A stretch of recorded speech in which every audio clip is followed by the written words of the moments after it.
After 5 months since the last main story quest was released in the game with patch 1.1, MiHoYo finally decided to move the main plot forward with a lore-heavy story quest that focuses on multiple plot points that were brought up in the previous chapters of the story, such as the Abyss Order, our missing sibling, Dainslief, and the mystery behind Khaenri'ah and the gods.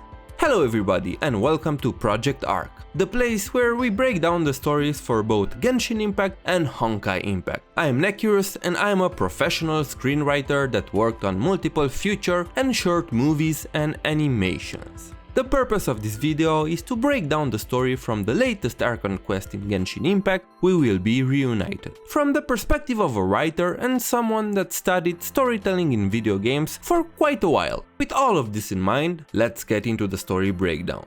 We Will Be Reunited comes with a plethora of new information, lore, some vague answers, and even more questions for the future of our journey throughout the world of Teyvat. What I found interesting about this quest is that it breaks quite a few conventions and brings up a lot of things that are set up in the initial stages of the story much earlier than I expected, such as the mystery behind the fate of Khaenri'ah, Dainslief as a character himself, and the union between us and our sibling. This is of utmost significance because it changes everything in a way that I think it's much more interesting than we have initially thought. But we'll talk about that later in this video. By no means perfect, the quest has both its strong and weak points, which we will be addressing as we move through the story.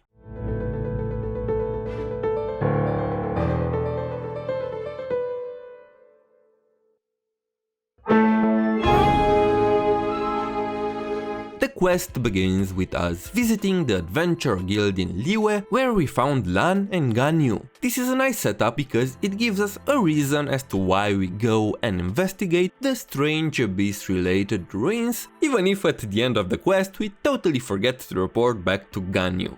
Anyway, it's a very believable situation and I'm glad that they took their time to come up with a premise for the quest instead of just stumbling upon the dungeon randomly or something like that. It's true that Liyue right now is facing a difficult time, transitioning from an era in which Rex Lapis guided and led them into a new one, where the Liyue Qixing takes on that role. I'm sure that there are a lot of things that they still need to figure out, so them putting out a commission for these sorts of situations would be a very reasonable thing to do. Luckily, we were there at the exact right time and took upon ourselves to do this commission. We also learn from Lan about the treasure hoarders and the fact that both the Mondstadt and Liyue branches have a leader. The leader of the Mondstadt branch is indeed Raptor, or I think it is, the same guy we chase and beat up in Amber's story quest. I wonder, how did he get out of the prison? Maybe Diluc was right all this time. Perhaps the knight's true calling is to be slime exterminators. Who knows? Domestic pest control may turn out to be a more valuable use of your resources. But more importantly, we learn that the leader of the Liyue branch is called Big Sis of the South. I don't know if the English localization team was forced to go with this literal translation from Chinese, or they thought that this translation sounded okay, but man, come on. Anyway, my theory regarding her is that she is indeed Bawar, the strange lady that sends us to find treasures in one of the daily commissions, and the twin sister of In'Yer, the horny MILF from Liyue, which makes the perfumes for us in the Liyue story quest. Okay, the last part was a lie, they just share the same character model. I won't enter in much more details regarding her, because it's not the point of the video, but if you look carefully at the small interactions and details from the game and other character trailers, such as the character demo for Hu Tao, it is heavily implied that she is a treasure hoarder, and not just a small fry, but quite a high-ranking one. More than likely, or at least that's what I believe, she is the Big Sis of the South. She was mentioned as a tease for future events, and if I know a thing or two about story writing, prepare yourself, because at some point she will play a role in the story. I don't know how big of a role, I tend to think that not a very big one, but she will definitely appear and interact with us in the future in the story and not just in her daily commission. In the next part we go to this weird dungeon where we found an inverted statue of the Seven holding a ball of dark energy in its hand, and what the fuck, it's a dead man! And not only that, it appears to be the great thief from Fontaine that was mentioned earlier by Lan. Well, it's not so great now, huh? But what does this mean? The more obvious meaning behind it is the fact that this place is dangerous and the Abyss Order doesn't play around. They will kill people who pray into their business. The other meaning, less obvious, is MiHoYo telling us that from this point on, the story will have a much darker tone. And what better way to tell us that than showing us a corpse with his hands tied, kneeling in front of a demonic statue with blood all over the place. This is a technique used by writers to prepare the viewers for a shift in tone, and not only for this quest specifically, but for the story overall. The playtime is over, boys. MiHoYo has a tendency to start their stories in a very light-hearted and bright manner, and after a while they shift the tone to a more dark and more depressed one. MiHoYo stories have this tendency to become pretty tragic. If there are fellow Honkai or GGZ players watching this, you know what I'm talking about. I believe this moment is where this transition starts to happen in Genshin as well. I'm not saying that from here we'll only have depression and suffering, but we're slowly shifting gear to a mildly darker story. After that, we encounter the previously teased Abyss Herald. We fight it, but it flees after he finds out that we're his boss relative. Yeah, fighting your boss's brother or sister is never a good idea. Done that before and it didn't end well.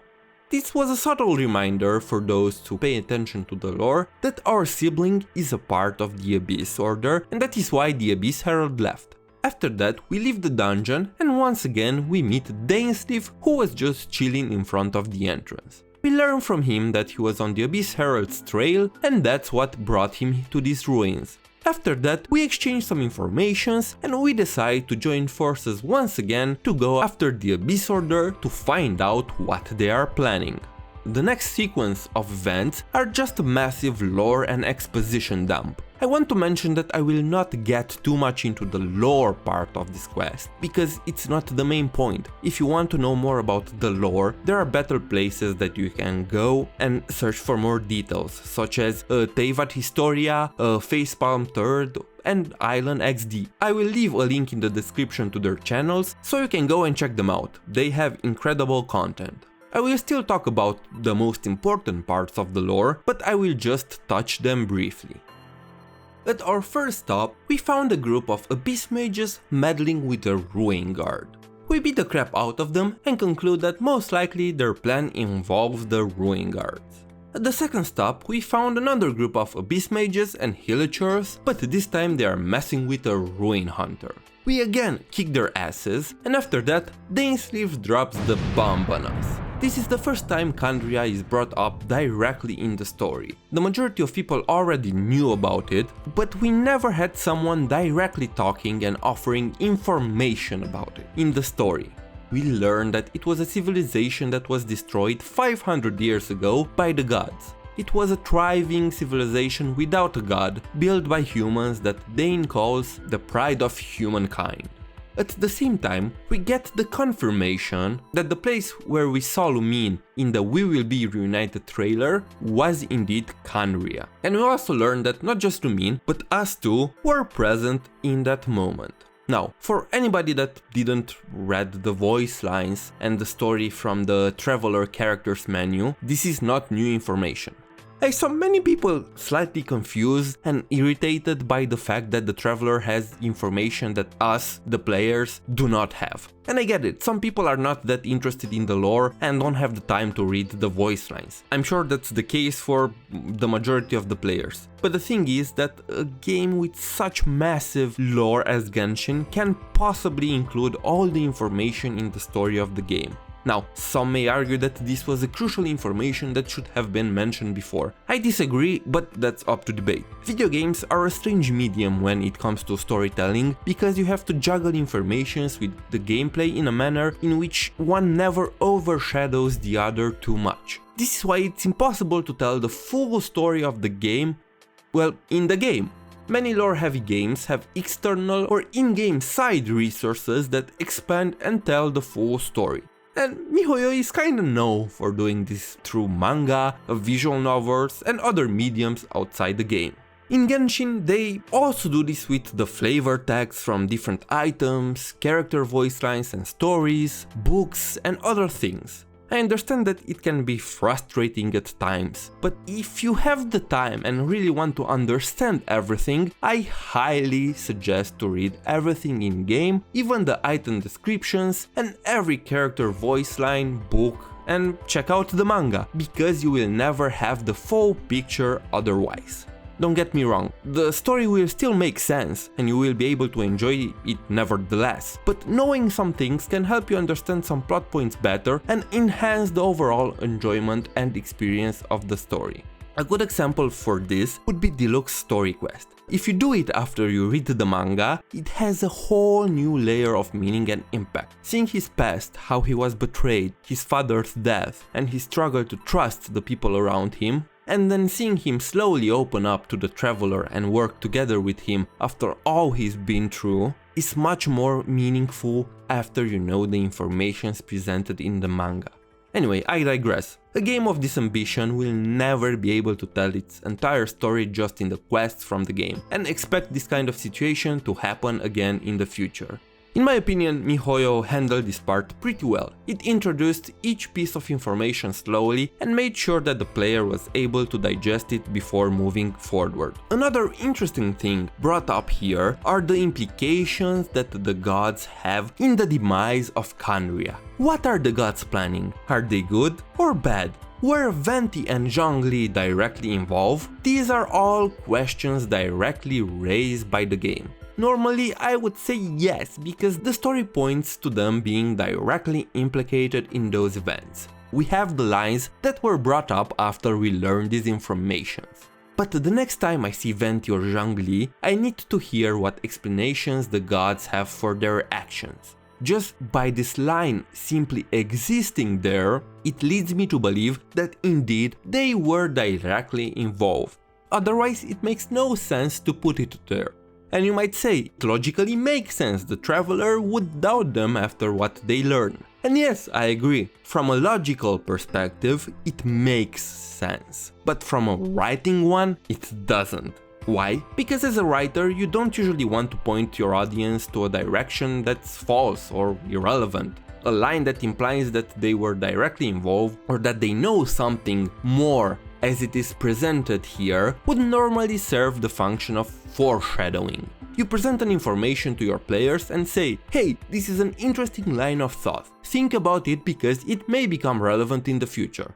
Unless it's a red herring. What is a red herring? It's a writing technique in which you lead your audience on a false lead. You make them believe something which in fact it's not true to distract them from an aspect of your story you want to capitalize on and do a big reveal. It may just be MiHoYo leading us onto thinking that Venti and Zhongli are the bad guys, when in fact they are not. And not the Archons were responsible for Khaenri'ah's destruction, but the other gods from Celestia. And also, MiHoYo has this strange thing in their stories where characters are so damn biased that they present a twisted perspective of crucial plot points and informations to the player. What do I mean by this? Maybe Dainslief was full of bullshit and was not telling us the whole story. In my eyes, Khaenri'ah is as sus as Celestia, to be honest. And I don't see many companies doing this, it's very weird, and not many writers in general. And I'm not saying that MiHoYo is wrong by doing this, but it makes their stories so much more confusing and harder to understand, because you never know if some important things that you just learn are true, half true, or total bullshit. So, are Venti and Zhongli directly involved with Khaenri'ah's demise? My personal opinion is yes they are, because there are some key points suggested from Dainslief lines in some collected miscellany and the previous quest with him, and if you want my objective opinion, who the fuck knows at this point? After this, we continue our Abyss Mage hunt with Dain, and we are brought to a third spot where we encounter, you guessed right, another group of Abyss Mages meddling with a Ruin Guard.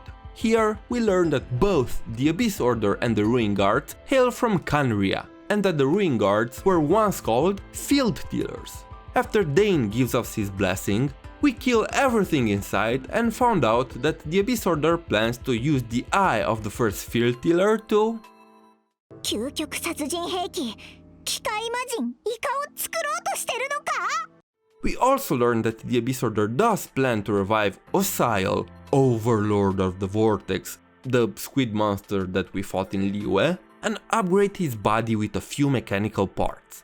This part is important because 1. It moves the story forward, and 2. It shows just how far are the Abyss Order willing to go in order to defeat the gods and seize the 7 nations. This lines perfectly well with their previous actions and the things we know about them. After that, Dain finishes his briefing on the Abyss Order's plan, and we decide to go to the Church of Favonius in order to find more clues.